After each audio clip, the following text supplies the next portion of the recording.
So, Willie, how are you? I'm good, Bante. Yeah. Sorry, I've been missing for few sessions.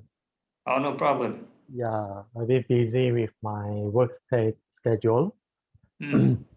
Yeah, but overall it's good. I'm still managed to find some time to do some practice Ah, here and okay. there. All Yeah, right.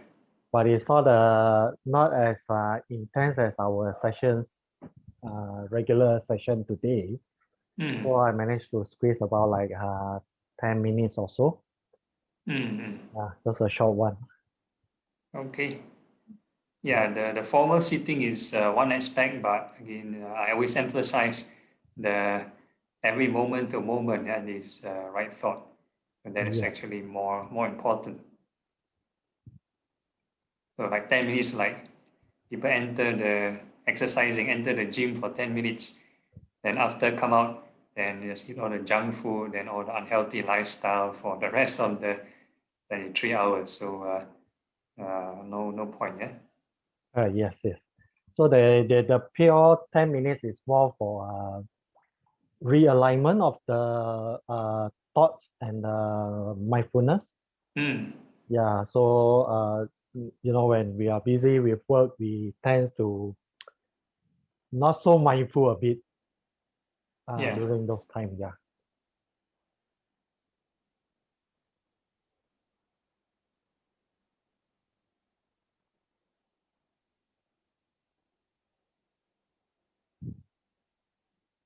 So what are you working as, really? I'm a project manager for a IT firm. Mm. Okay, Yeah. IT. Yes. So dealing with a lot of funny characters who sometimes can be very challenging in terms of controlling the emotions. Mm. Yeah, they will give a lot of challenge to trigger your anger. Mm. Okay. So I find the mindfulness and the right thoughts come to a big play when facing all these big issues. Mm. Okay. Yeah, so IT is has to be booming industry, yeah, because supposedly not affected by COVID so much, yeah. Uh, in terms of work, yes, it's a blooming, Mm. but in terms of getting the payment and all that is the same like other industries. Ah, So okay. everyone actually are pulling their thoughts into dispersing all the money one shot. Mm. So it is a challenge to get the money one shot. They have to go Mm. with the terms and all that. I see, I see. Mm. Yeah.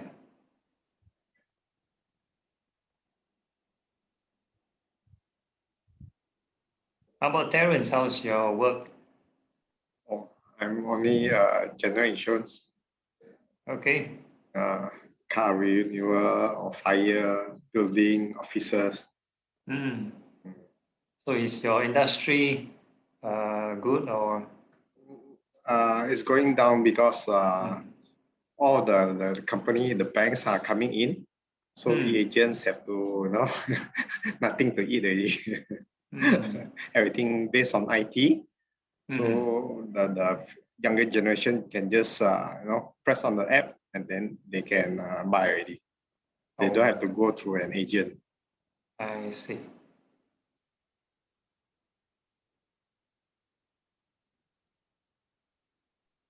But Terence, when they come to the servicing of the claim and all that, they still need to go through an agent to serve, right? Yes and no. Okay. Because now everything is paper, a lot of paperless. A lot of them just send PDF, soft copy. Especially this industry evolved because of this COVID thing, where the offices, even the insurance officers can't open. Okay. Then they use all soft copy. So you don't even have to meet. Okay. All right. Okay, I think it's 8:30, yeah? Okay. So anytime when you're ready. Sukihotu and good evening, everyone. Welcome to MSPS Weekly Guided Meditation by Prago. Today is the 9th of March, 2021. We are very fortunate to have Thus Bhante Adipalo, popularly known as Prago. Bhante was born on July 14, 1985, and had his Bhikkhu ordination into the Theravada tradition of Thai Dhammayut sect at Santi Forest Monastery in Johor, Malaysia, 2008. Bhante is currently the Vice President of Wat Palirai Buddhist Temple, Singapore. We are starting a new subject today. Bhante will be leading the homage to the Buddha and taking our 5 precepts for Buddhists. Now let's compose our mind, put our palms together and welcome Bhante. Over to you, Bhante. Hey, thank you, Terence. We start with the homage. Namo tassa bhagavato arahato samma sambuddhassa. Namo tassa bhagavato arahato samma sambuddhassa. Namo tassa bhagavato arahato samma sambuddhassa. 3 refuges. Buddhang saranang gacchami. Dhammang saranang gacchami. Sanghang saranang gacchami. Dutiyampi buddhang saranang gacchami. Dutiyampi dhammang saranang gacchami. Dutiyampi sanghang saranang gacchami. Tatayampi buddhang saranang gacchami. Tatayampi dhammang saranang gacchami. Tatayampi sanghang saranang gacchami. And the 5 precepts. Anatipata veramani sikkhapadang samadhiyami. Adinadana veramani sikkhapadang samadhiyami. Kamesu miccācara veramani sikkhapadang samadhiyami. Musawada veramani sikkhapadang samadhiyami. Surameraya majjapamadatthana veramani sikkhapadang samadhiyami. Right, sadhu, sadhu, sadhu.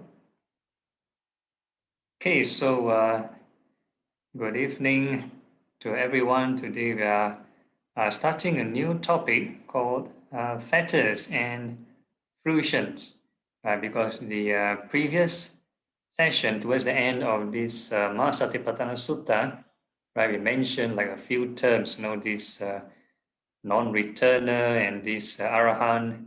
So people do not know what are all these terms, right? So when we practice along the way, some the practitioners also want to know the KPI. How far have you reached? There must be some indicator to know your progress, right? So today we are going to talk about it and some of the requirements and maybe some of the results, of these factors and these fruitions. Okay, next.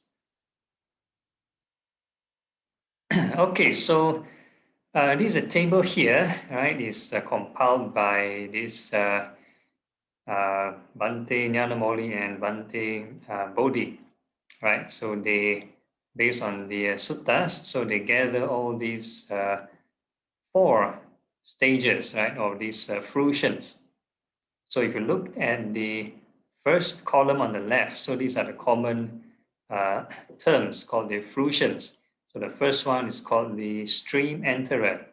The Pali word is called Sotapanna. So in the Theravada community, you hear this very common. Then the next one, once returner. The Pali word is Sakadagami. And the third one is non-returner, which is Anagami in Pali. And the fourth one, Arahant. Arahant is Arahant in Pali. Yeah? So these are the four stages, and Ajahn Thanisaro, he translated Arahant as one who attained gnosis, who attained full enlightenment.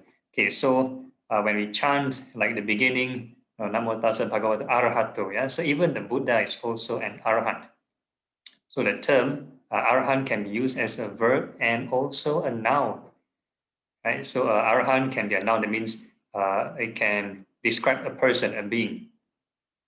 That means like the Buddha's disciples can be called an Arahant if they're enlightened. Right? It can also mean a quality depending on the context used. So like a Buddha is also an Arahant. Right? So these are the ways the words are being used. But the other terms are a bit more specific. Yeah. So like stream enter, once return, non-returner. These are stages before full enlightenment. Right. So you have all these are like the semi-enlightened states, but all these are considered stages of sainthood. So in Buddhism, we have this thing called the different saints or holy people, right? It's based on these four things. So even for Sangha, right? Normally when we mention Sangha, you look at people with the robes, right? People wearing robes, then you think that's a Sangha. So that is the conventional Sangha. Conventional Sangha. Sangha by form, external form, external Sangha. It's just to represent the real Sangha.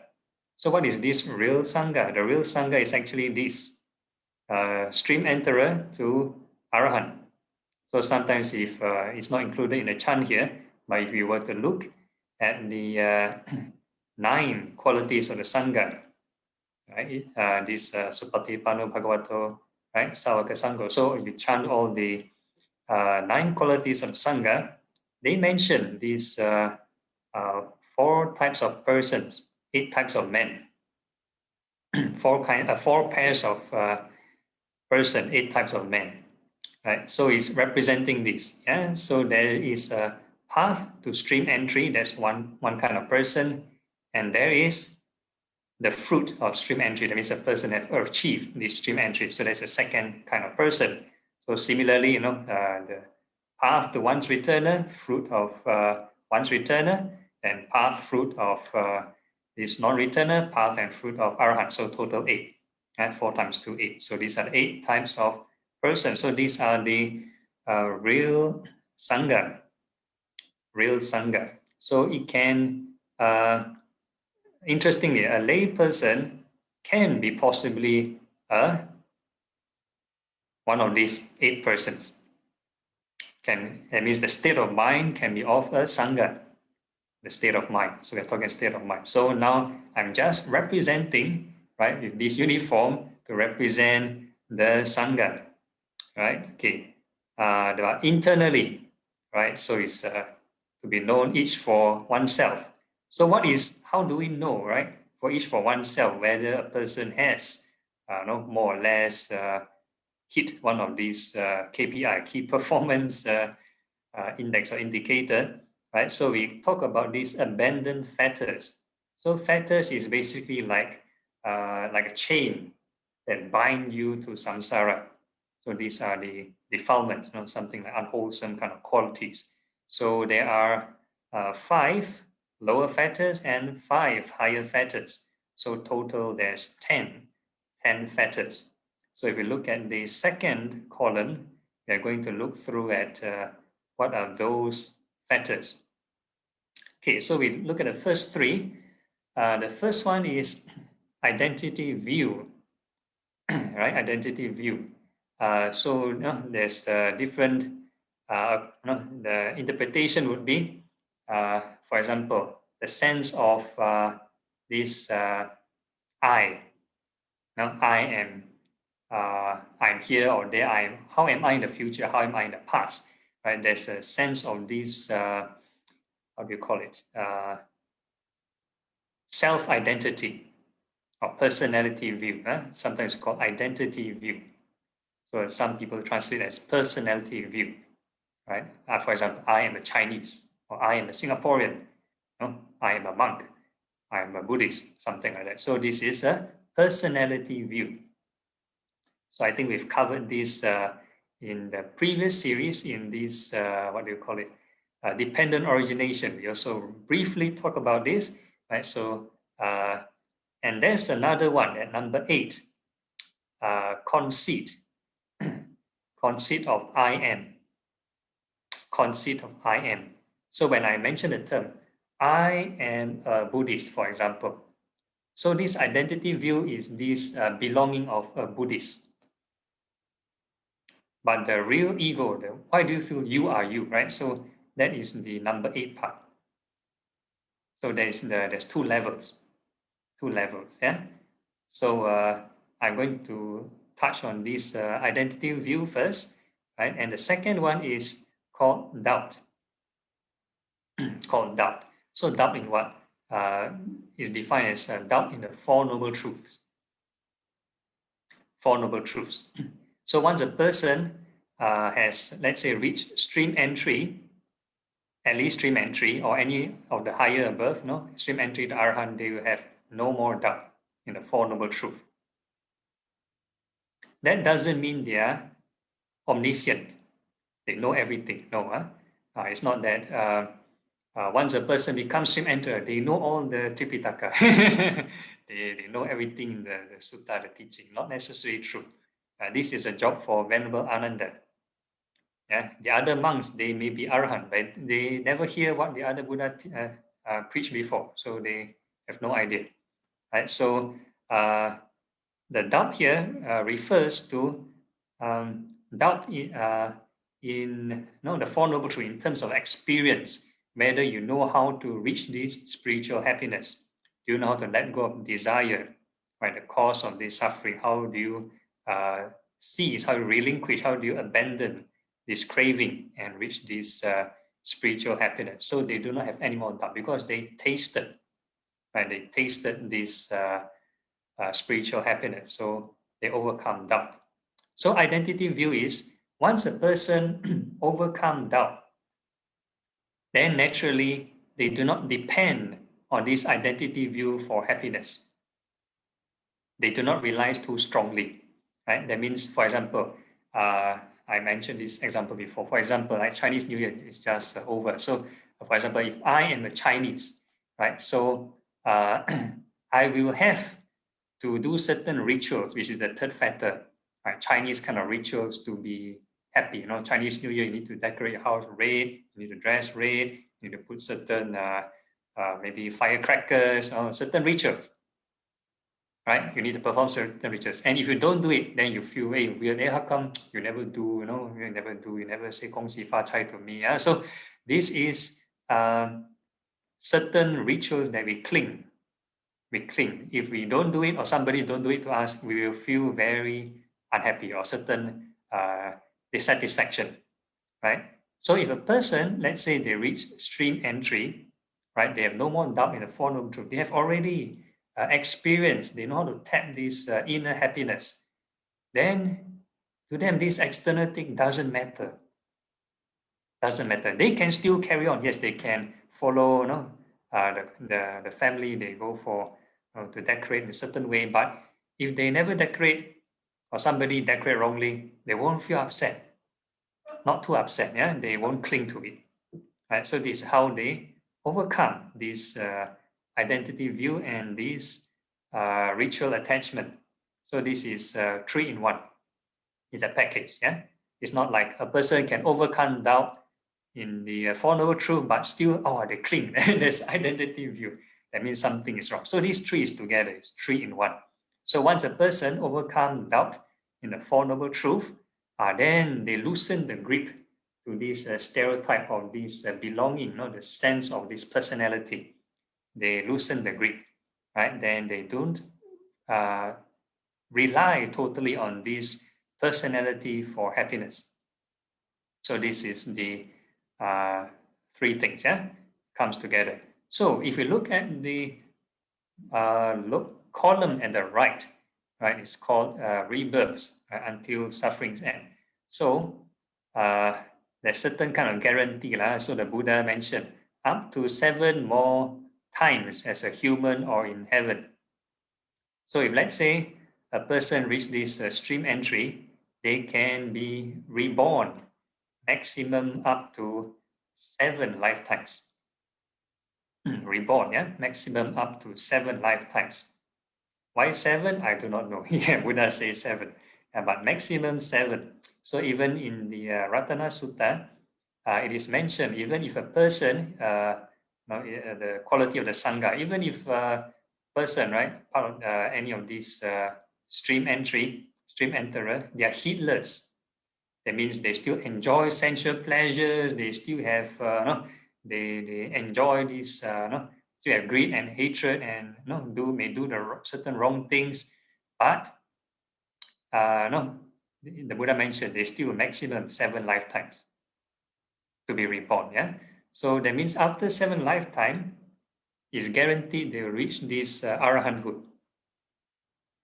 That means they confirm after 7 lifetimes they will be liberated. That is if a person very heedless, so they'll take up the maximum of 7 lifetimes.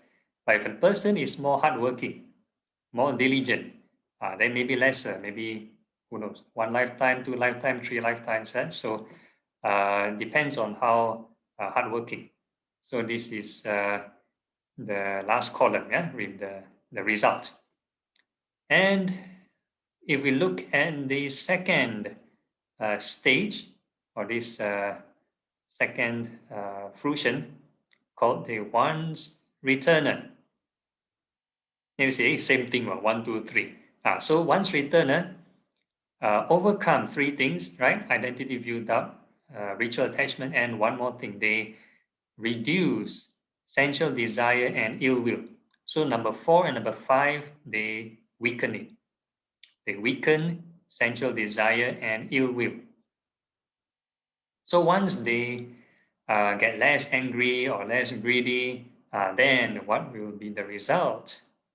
So interestingly, the result is 1 more lifetime as a human. You get reborn 1 more lifetime. So you come back to this world 1 more time, then it's like a definite. You definitely reach this arahanthood. Then you get this liberation. And no more rebirth.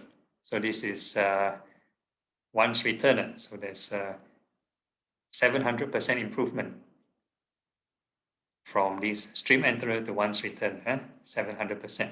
Okay, then we talk about the third stage, which is called this non-returner. So what is non-returner? So non-returner overcome 5 things. So they overcome from identity, view, doubt, ritual attachment, sensual desire, and ill will. That means their mind is free from the sensual desire and ill will. So that means when they practice these 4 noble truths, their inner happiness is so anchored, yeah, so contented until they both they won't get angry or won't get greedy, right? So once returners, you still have certain tapping of this inner happiness, but not so skillful as the non-returner. So non-returner is more constant. They need to reach, right, this certain level of purity, actually very close to full enlightenment, very close, very close. So that's why in the end of the Mahasatipatthana Sutta, it is mentioned if a person really practice very well, either they become non-returner or arahant. So the Buddha also accept this non-return as though like the final product. Either these two, yeah. So this non-returner is already, very good already, This sensual desire and ill will, they also overcome. So what is the result? So they'll be reborn once more in the pure abode. That means after their end in this current human lifetime, they will be reborn in this pure abode. That is like special place in heaven for them. It's in the fourth jhana Brahma world. It's the certain segments of the fourth jhana Brahma world. So once they get reborn there, it is definite, no, they will reach enlightenment there. So they won't come back again as a human or whatever it is, and they will just get liberated from that. So this is the non-returner. They don't return. Yeah, once returner, return one more time, right? Stream enterer, they say maximum 7 times. Yeah. Okay. So last one is this Arahant. So Arahant, wow, you need to do double more work. You need to overcome these 10 fetters. So besides clearing the first 5, which we mentioned, right, identity, view to ill will, they overcome this thing called material rebirth lust. So material rebirth means the form jhanas. So they overcome form concentrations. So in the previous talk, we talked about the right concentration. There are 4 levels of concentration. Each level will give you certain level of happiness or joy or this equanimity. So they overcome this kind of happiness. So they have something happier. There's something happier that they can so renounce this material rebirth lust. So this is the Arahant state of mind. And number 7 factor is they can overcome immaterial rebirth lust.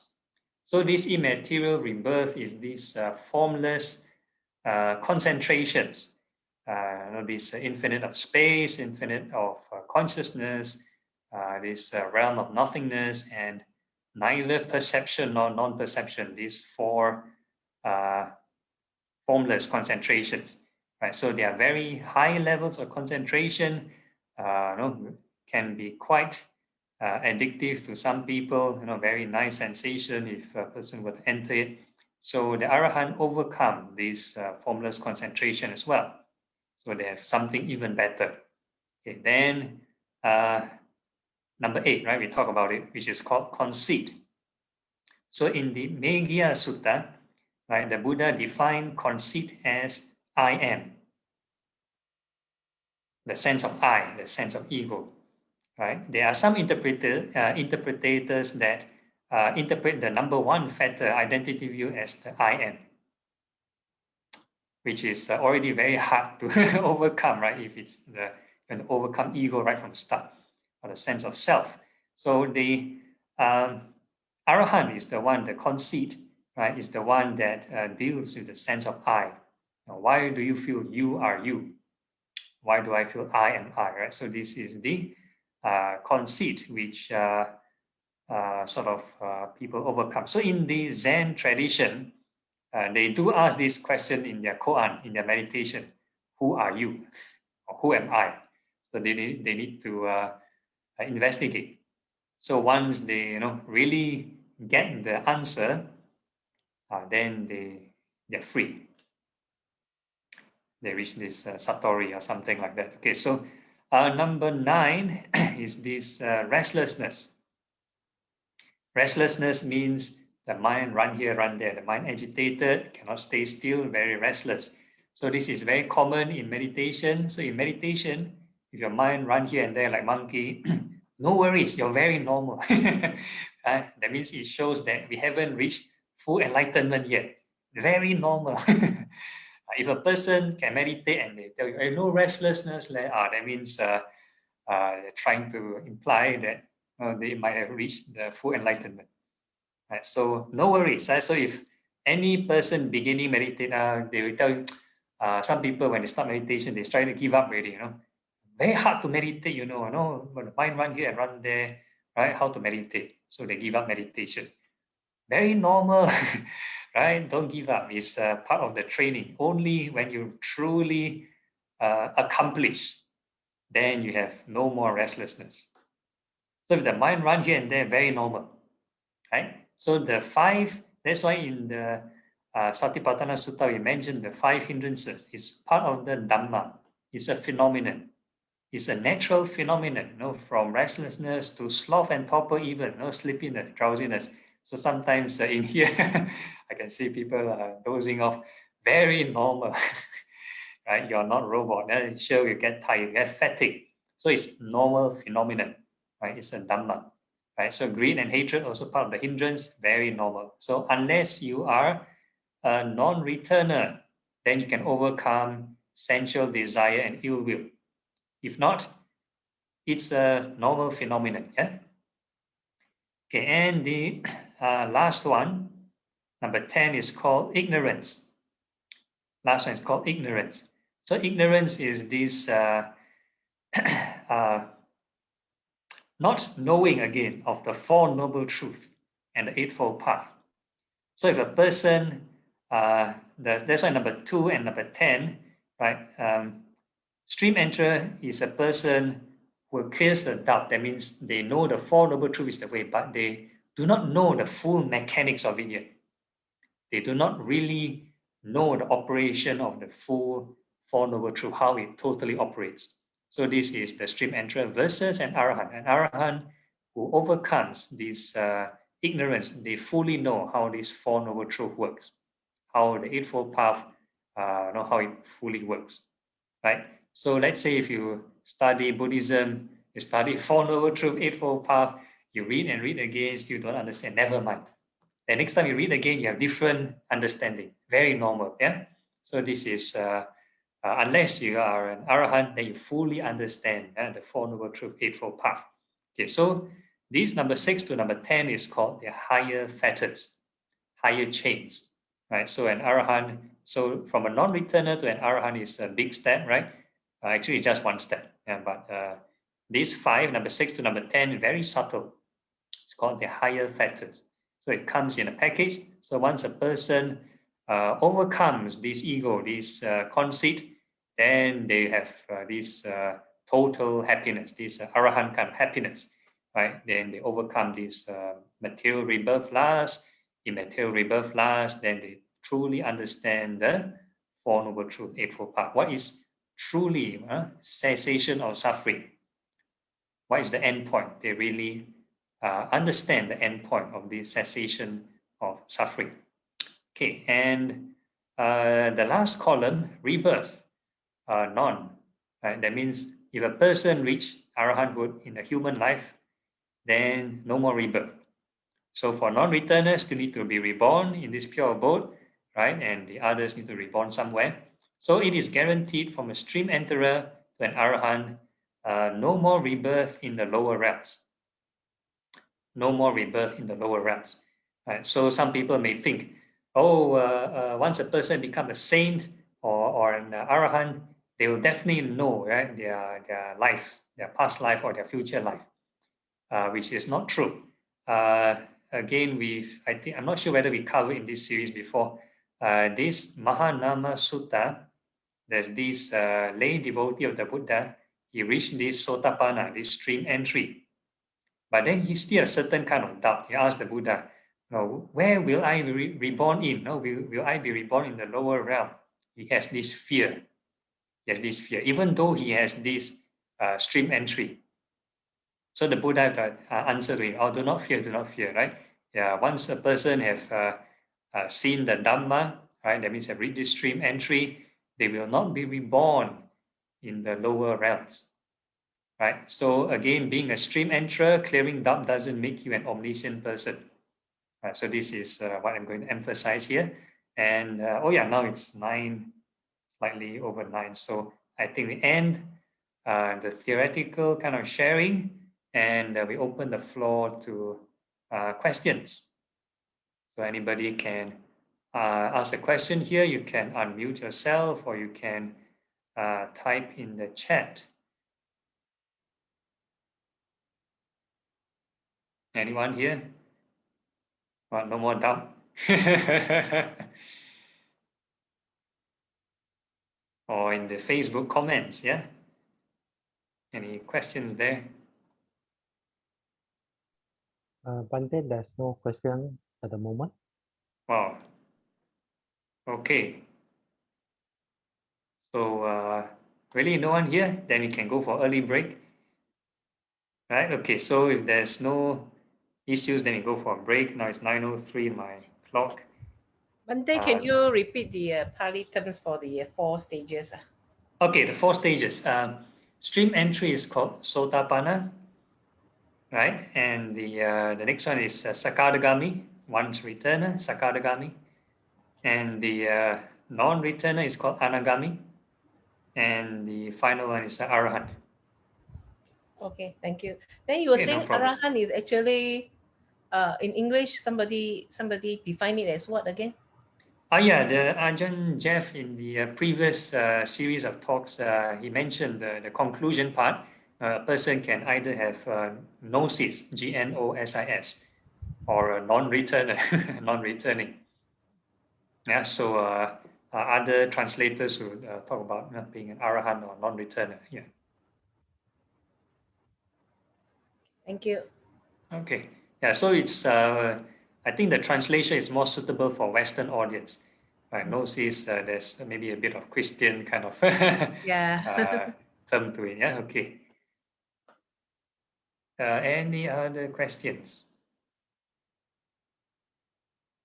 Okay. If there's no other questions, we can have a short break. Now it's 9:04. I'll see you back at 9:09.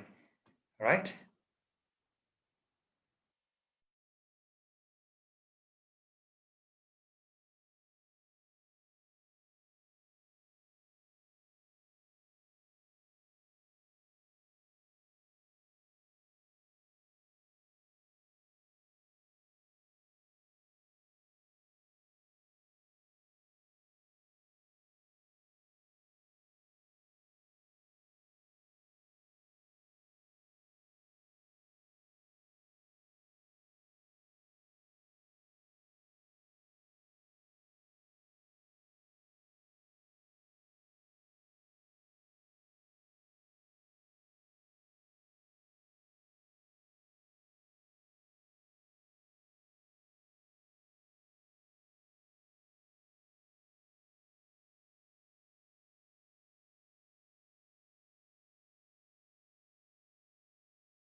Okay, now it's 9:09. Let's see whether everyone has returned. If you have returned, kindly turn on your cameras.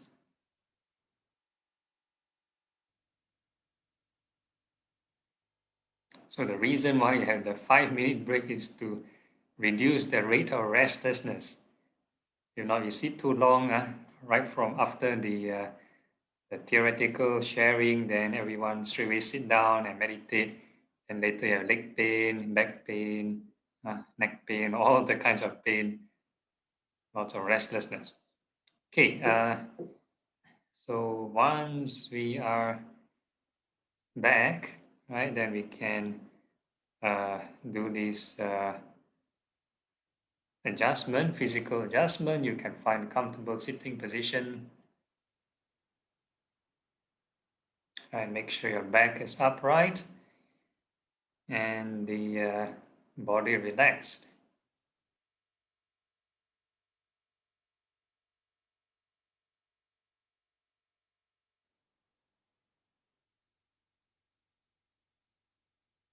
Okay, then we can gently close our eyes.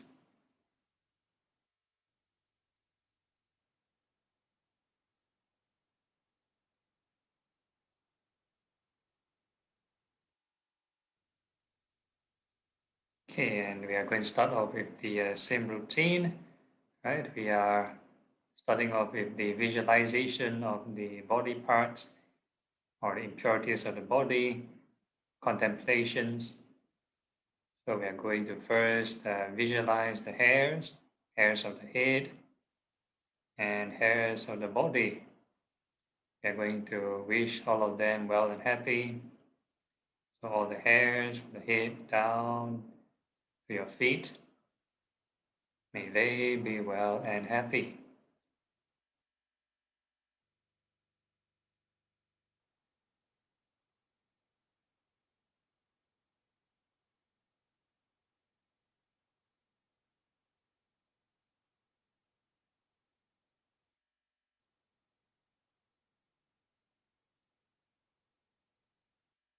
So as you slowly uh, think through the different regions of the hairs, keep on generating the thought, wish that hairs well and happy. So in my session, I always emphasize, keep on generating right thought. Do not let your mind stagnant for more than 2 seconds. So this is my key emphasis.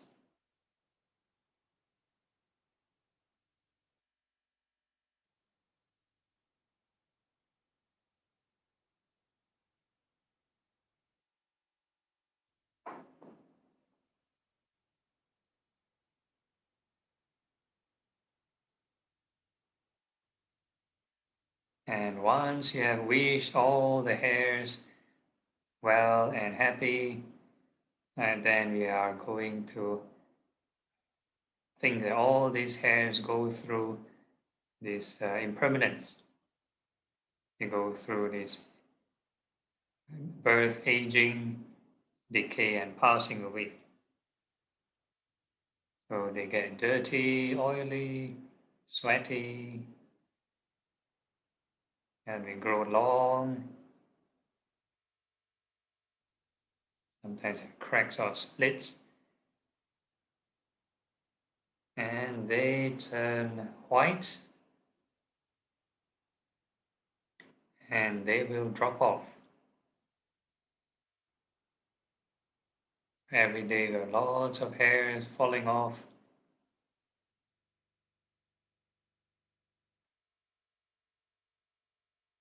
So we need to keep on thinking of this cycle, birth and death cycle. Hairs growing, hairs falling, hairs growing, hairs falling.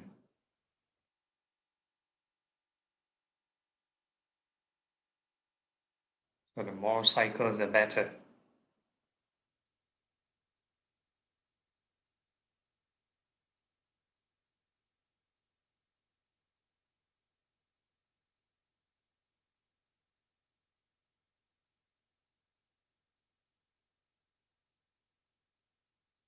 or, and default programming way of viewing decayed hair or dropped off hair is like, disgusting, you know.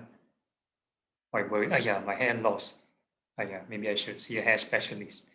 Right, so this is a circular way of viewing hair loss, yeah, hair dropping off. So if a person does this right contemplation, supposed to reduce desire, reduce craving, right? Reflect correctly, shouldn't be having this emotion of disgust or fear or anger. But if you do it correctly, you should feel some kind of Dhamma joy.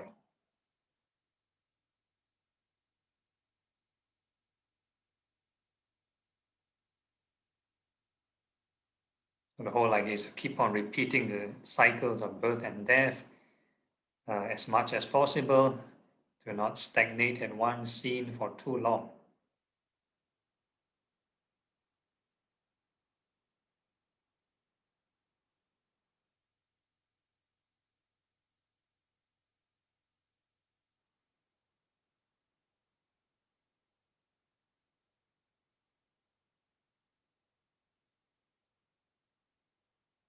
And then we can ask ourselves, another reflection, are these hairs truly self?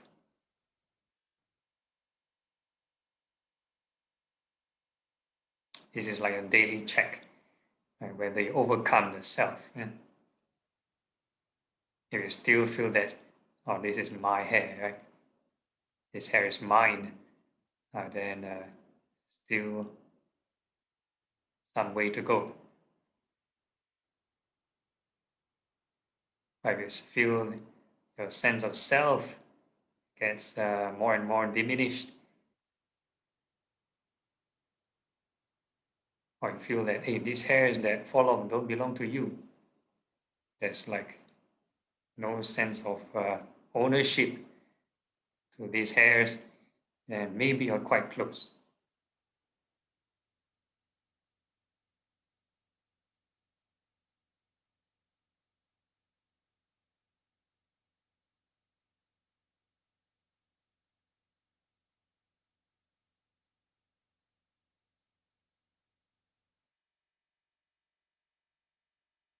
Okay, and the next part of the body we're going to visualize are the nails. On the fingernails, may they be well and happy, and all the toenails, may they be well and happy.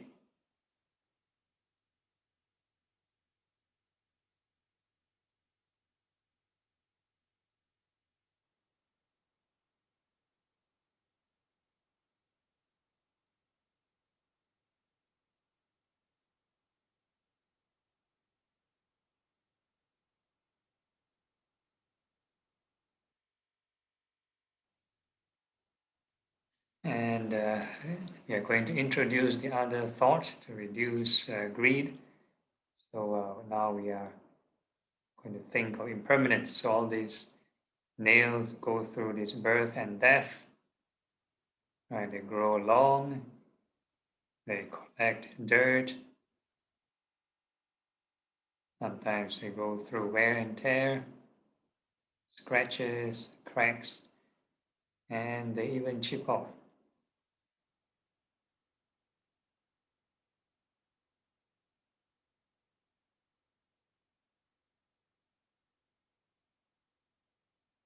Every time you scratch on something hard, some of the nails will fall off. Or every time you cut our nails, yeah, they fall off. So we keep on thinking of these nails growing, nails falling, nails growing, nails falling.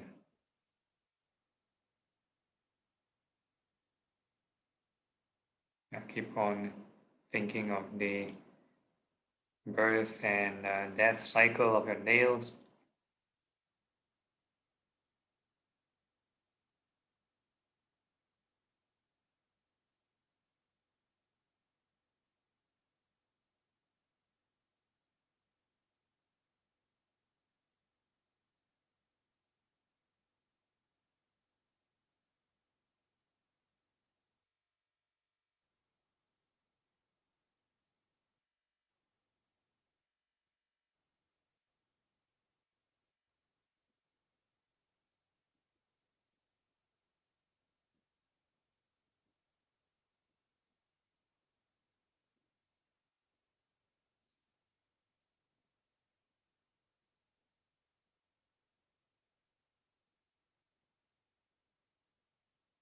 And we can ask ourselves, are these nails truly self?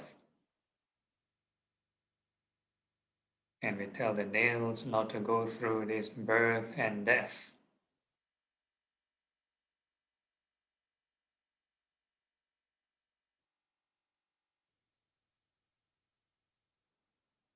Okay, and the next part of the body, we are going to visualize the teeth, all the teeth inside the mouth. May they be well and happy. So all the upper rows of teeth, may they be well and happy. And all the lower rows of teeth, may they be well and happy.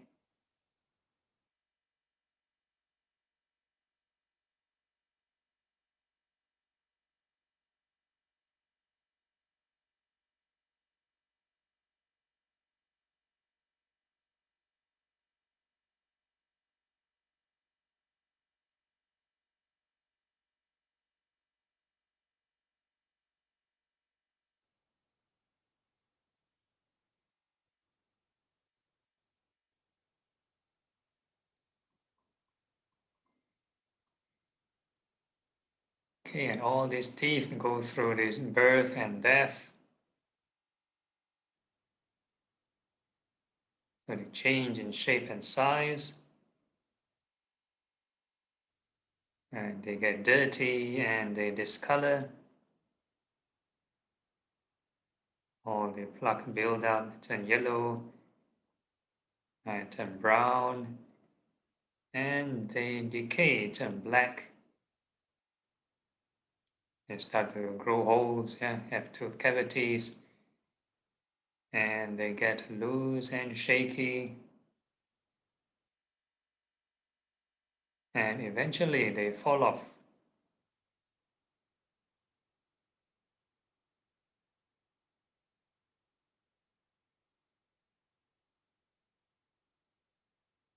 Right, so we can ask ourselves,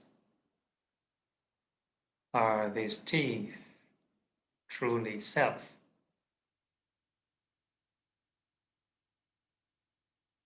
Can we tell the teeth not to go through this birth and death?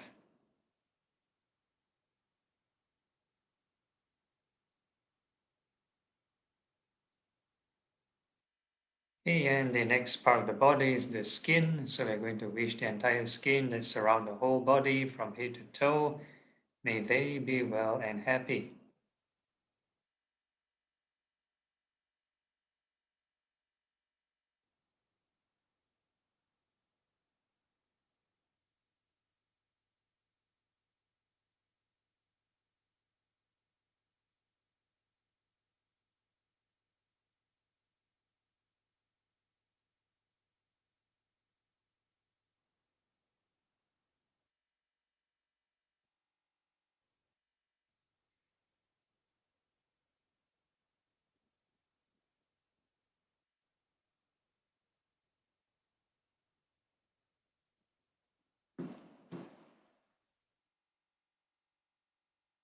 And all the skin are subject to birth and death. So they get dirty, oily, sweaty, and they wrinkle up when it's older. Sometimes they have various kinds of skin problems, right? Like cracks, uh, turns red, rashes, skin irritation, boils, pimples, and so on. And the dead skin, they fall off every day. Every time we rub our skin, some of the skin will fall off. We need to keep thinking of skin growing and skin falling.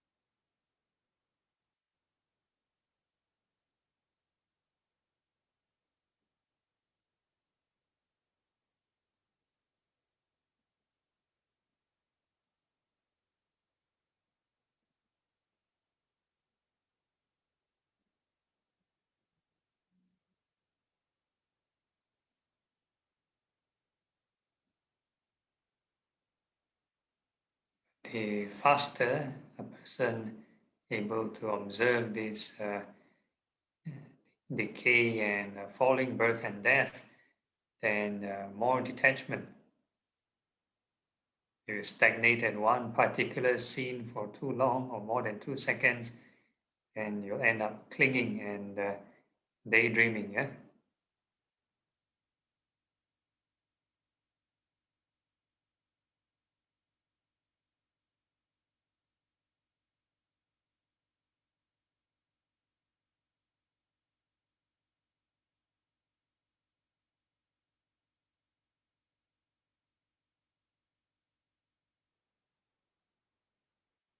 Okay, then we can ask ourselves, are this skin truly self? Can we tell the skin not to go through this birth and death?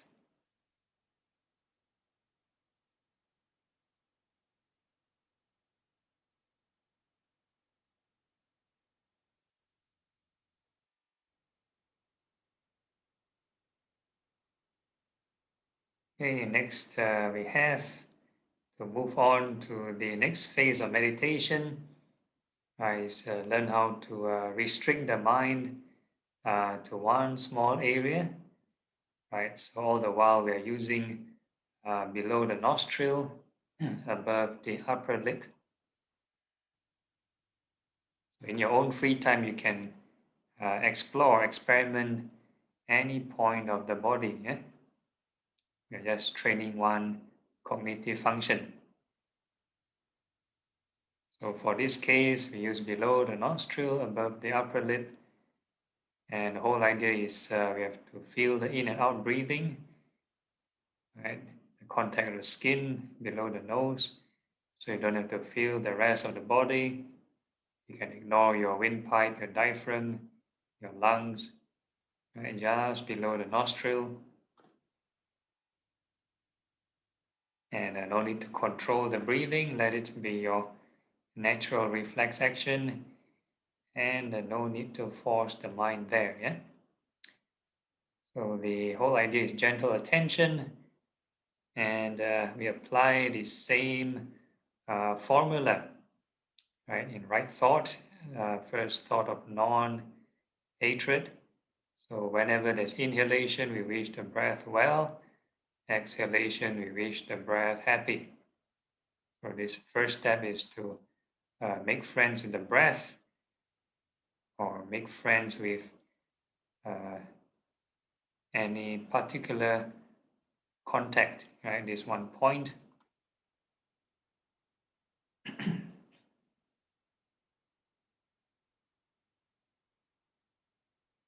Any attempt to control or force is a kind of aversion, kind of violence to the mind. So to reduce this tendency, we use this loving kindness.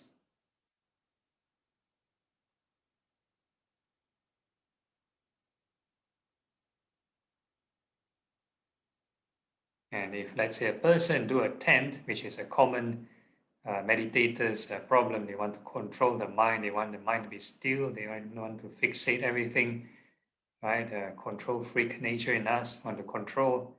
The more you apply this controlling, the more stress, the more suffering. So we do the opposite, right? We just wish the breath well and happy, make friends with the breath. So this is the cause. Right? We tackle the cause, which is the desire. So once you have right thought to overcome this desire, right, use loving kindness, and the byproduct will be the mind settling down by itself.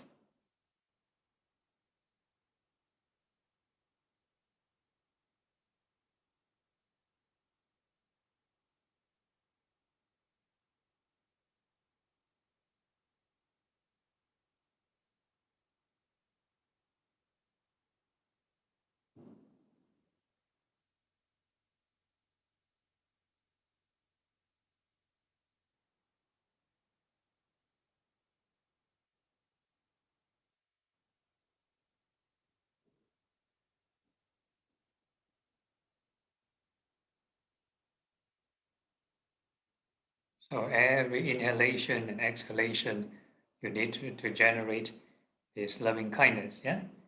With the inhalation, with the breath well, exhalation, with the breath happy.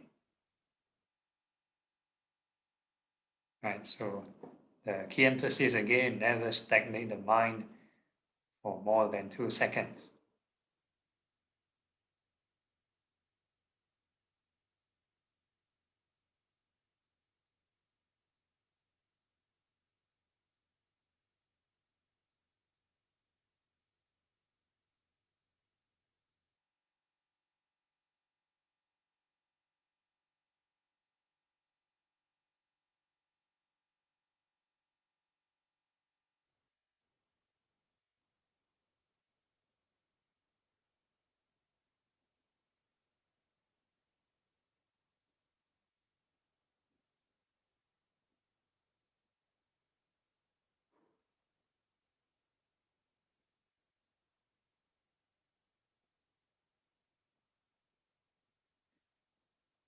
Okay, and if you think your mind is relatively calm through loving kindness of the breath, then we're going to introduce the other thought, which is non-greed. So we're going to think of the impermanence of the breath. When you inhale and exhale, there is a rising and passing of the in-breath, and exhale, a rising and passing of the out-breath.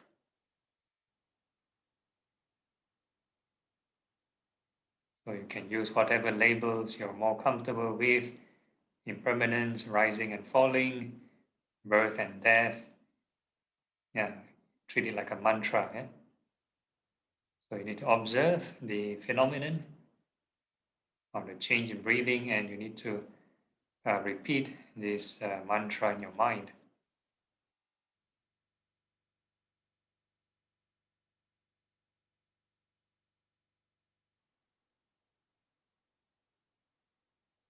So basically, you're actually trying to collect wisdom out of this movement. All the time when you're breathing, we never contemplate, right? So we never gather any wisdom out of this truth.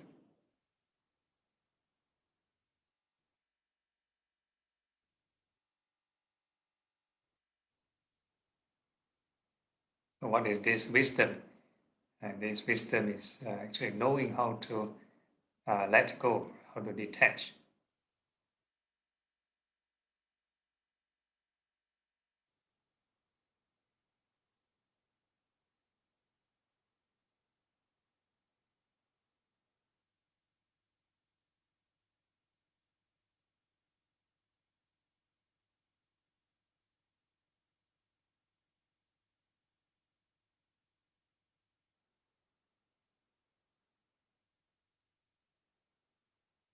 So the more you generate thoughts of impermanence, the more the mind will settle. It's a direct correlation of desire and stress. Yeah. So the less desire, less stress, means the mind gets calmer and calmer.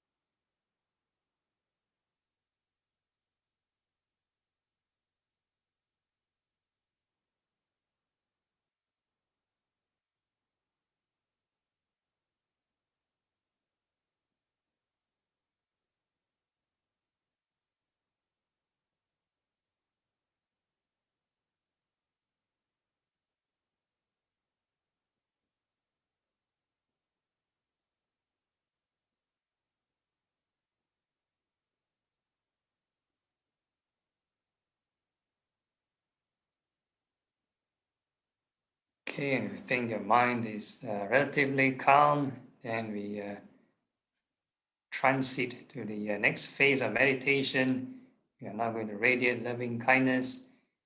So using the same principle of right reflection or right thought to decrease this craving, we are now intentionally, right, wishing all beings in front well and happy. So we're directing this attention to the front.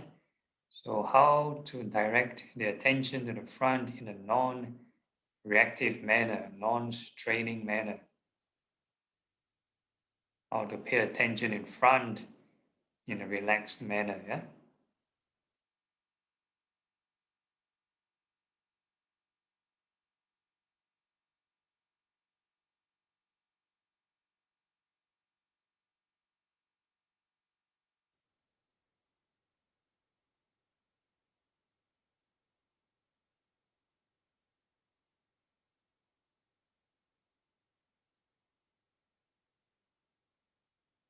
And we come back to ourselves. Then we wish all beings behind well and happy.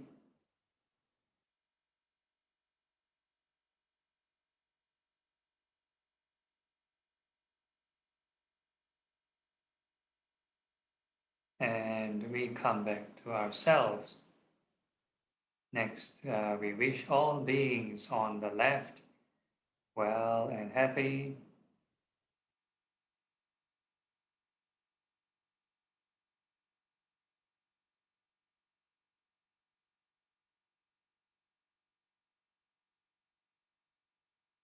And we come back to ourselves. And we wish all beings on the right well and happy.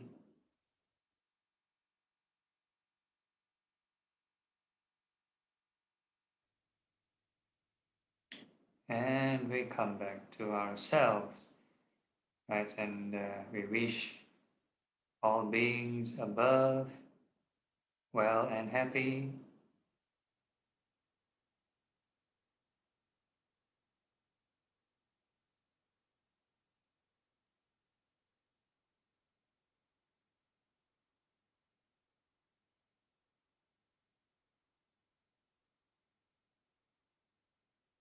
And we come back to ourselves.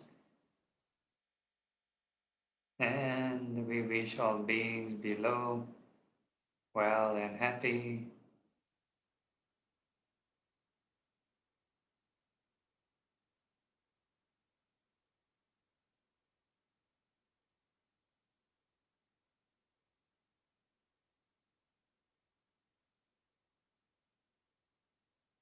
And we come back to ourselves. And this time around, we feel again the whole body with loving kindness, right, from head to toe, including all the organs inside the body. So basically, it's like an MRI kind of scan or sweep, right, from head to toe. We reach every cell of the body well and happy.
Okay, once you feel this entire body with loving kindness, And we are now going to radiate this loving kindness in all directions.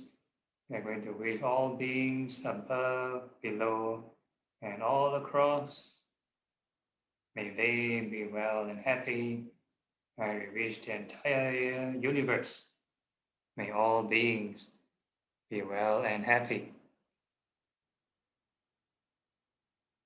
So as the mind expands to a bigger area, whatever sensation you feel or whatever sensation that arises, we wish it well and happy. All beings and all phenomenon well and happy. So the whole idea again is never to stagnate the mind for more than 2 seconds. Any new sensation, right? Well and happy. New sensation, well and happy.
So this is the paradox of thinking. Right? The more skillful thinking we have, the mind will get calmer and more stable.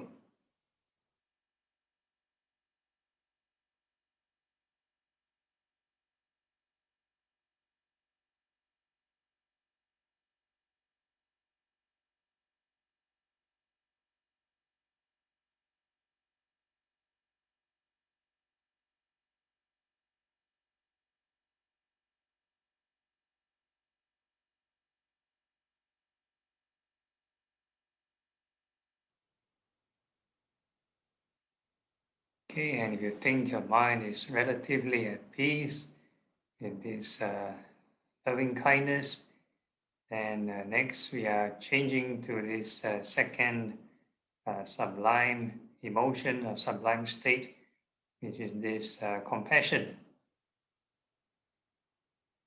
So the same thing in this expanded state of mind, we wish all beings and may they be free from suffering.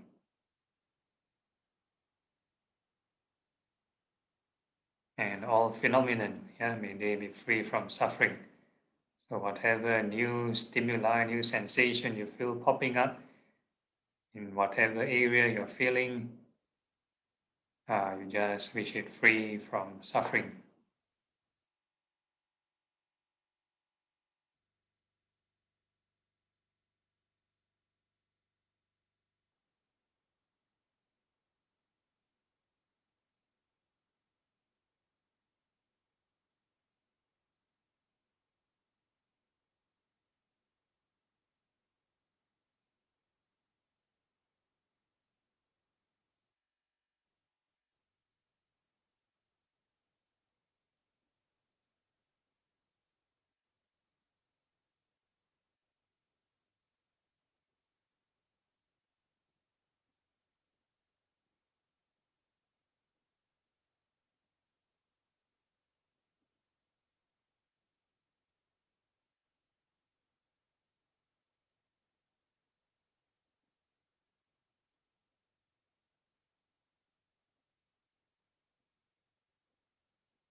Okay, and we think your mind is relatively peaceful from this compassion, then we can switch to the third sublime state, third kind of emotion, called this appreciative joy.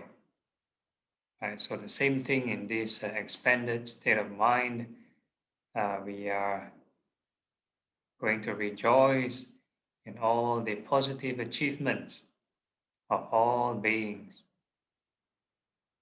Right? May they never be separated from what they have achieved. So similarly, whatever phenomenon you experience, we also rejoice in them.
And if you think your mind is relatively peaceful, with this appreciative joy, then we are switching to the last sublime state, which is equanimity. So the last reflection in this expanded state of mind is using karma, yeah? All beings are subject to their karma, whatever good and bad they do, right? They should be their, they shall be their recipient.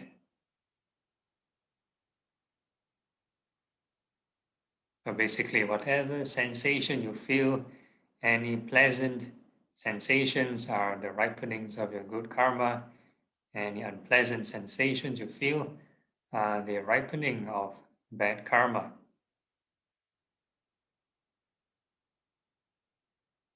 So in short, any sensation you feel, you just say it's karma, yeah?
Right, if you think your mind is relatively calm through this equanimity, then what we are going to do is come back to this body.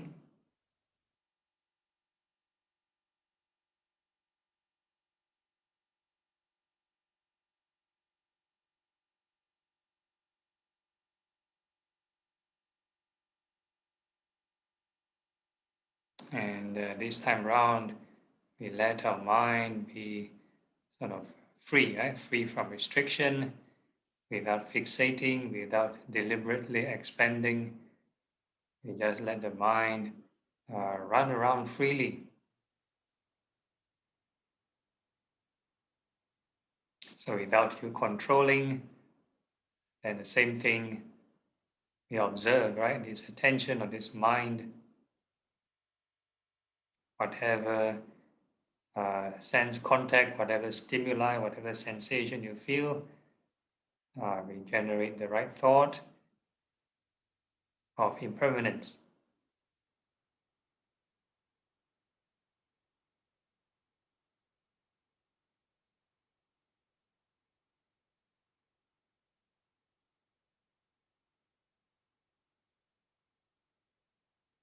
So whatever you see, smell, taste, think, hear, and touch, right? You have to observe this arising and passing away.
All right, so with this frame of mind, we maintain this mindfulness of impermanence,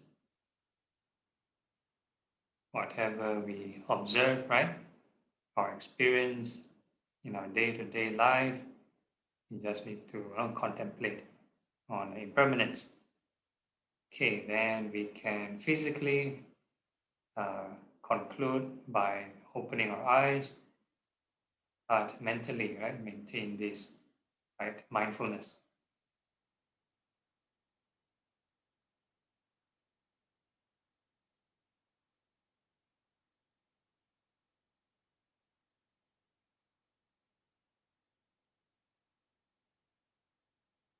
Okay, so now it's close to 10 o'clock. Anyone have any problems or questions? Do feel free to raise them.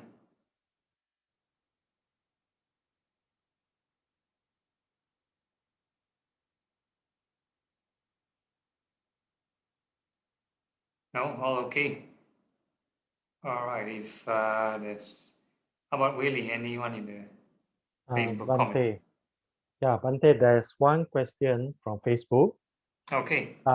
It is related to early sharing. Hmm. Okay. Two questions been asked by same person. I try to combine both of them. Hmm. How do one step into stream and terror? Is it by just understanding the Four Noble Truths and the Noble Eightfold Path? Thank you, Bante. Yeah, they need to apply and experience, yeah, for themselves, not just theoretical understanding, right? So, like in the meditation sessions, we need to apply these Four Noble Truths. So, our normal default programming, right, seeing, hearing, smelling, tasting, touching, with greed and hatred will cause this suffering. So, that's the first noble truth. So, the cause of this this stress or suffering is due to our greed and hatred, right? So to overcome this stress and suffering, which is the third noble truth, is to apply, these right techniques, the Eightfold Path. right? So what we do normally is the applying right thought, right?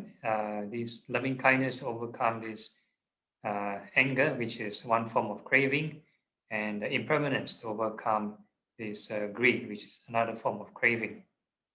So if a person keep on applying these two right thoughts, right, every moment of their life, that is right effort, and it becomes a right mindfulness and concentration eventually. Yeah.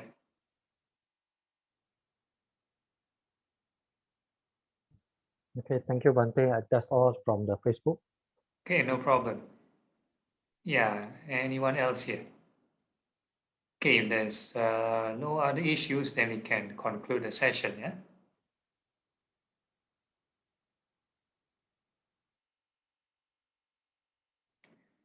Okay, then we chant the dedicating of merits. Akasatha ca bhumata devanaga mahirika punyang tang anumoditva cirang rakhantu loka sasanang etavata ca amhehi sampadang punya sampadang sabbe deva sabbe bhuta sabbe sata anumodantu sabba sampati siddhya. Transference of merits to departed. Idang me nyatinang hotu, sukita hontu nyatayo. Idang me nyatinang hotu, sukita hontu nyatayo. Idang me nyatinang hotu, sukita hontu nyatayo. Aspiration, imina punya kamena, mame bala samagamo. Satang samagamo hotu yava nibbana patiya. Sadhu, sadhu, sadhu. All right, so if anyone do have any suggestions for future topics, do bring them up, right? If not, I'm not sure whether the content is boring you all. Yeah. Okay, so that's it. So any announcement from Terence? Thank you for joining us, everyone. All right. See you all next week. Okay. All right. Good night. Yeah. Thank you, Bante. Sadhu, No sadhu. problem. Okay.